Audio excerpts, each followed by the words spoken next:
உங்கள்ட்ட கொஞ்சம் பேசணும். 3 வருஷத்துக்கு அப்புறம் இப்போ தான் இந்த இடத்துமெல்லாம் நான் இந்த மாதிரி செழிப்பாக பார்க்குறேன் நான். எப்படி விவசாயமெல்லாம் பண்ணிட்டு இருக்கிறீங்க, பரவாயில்லைங்களா? இந்த வருஷத்துக்கு எல்லாம் நல்லா இருக்குதுப்பா. இதே போல எங்களுக்கு எப்பவும் வருஷம் 360 வேலை வேணும். இந்த தண்ணி இல்லாமல் இப்படி ஆகக்கூடாது. தண்ணி வேணும். இந்த தண்ணி இல்லாமல் தான் இப்படி குடிக்கிட்டு கிடக்குறோம். இதுக்கு தாராளம் தண்ணி கிடைச்சா தான் இது பயிர் வளரும். இப்போ வந்து மழை பெஞ்சா அந்த தண்ணி இருக்கிறனால அதை வச்சு விவசாயம் பண்ணுறீங்க இல்லைங்களா? இதை நல்ல முறைக்கு பண்ணி எடுக்கிறதுக்குள்ள தண்ணி வேணும்.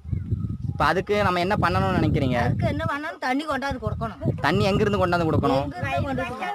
வாய்க்கால் இல்லை, வடம வாய்க்கால் இல்லை. ஆமாம், தண்ணி கொண்டு வரணும், முயற்சி பண்ணுங்க. கண்டிப்பாக அது நடந்துட்டு தான் இருக்குது. வலது வாய்க்கால் தண்ணி வரும். வலது வாய்க்கால் தண்ணி வந்தால் திரும்பவும் நீங்கள் விவசாயம் பண்ணுவீங்களா? கண்டிப்பாக பண்ணுவோம். எங்களுக்கும் கஞ்சின்னு முதலாளி மாதிரி நல்லா இருப்பாங்க, நாங்களும். இப்போ எத்தனை போகம் எடுத்துட்டு இருக்கிறீங்க இந்த விவசாயம்? ஒரு போகம் எடுக்கிறக்க வழி இல்லாமல் கிடக்குது. இப்போ வலது வாய்க்கால் தண்ணி வந்தால் எத்தனை போகம் எடுப்பீங்க நீங்கள்? 2 போகம் எடுப்போம். 2 போகம் எடுப்பீங்க. தண்ணி கொண்டாந்து கொடுப்போம், 2 போகம் கண்டிப்பாக எடுப்போம். ஓகே, அப்போ தண்ணிக்கு வேண்டி நீங்களே அங்கே கூட நிற்கணும். கண்டிப்பாக நிற்போம்.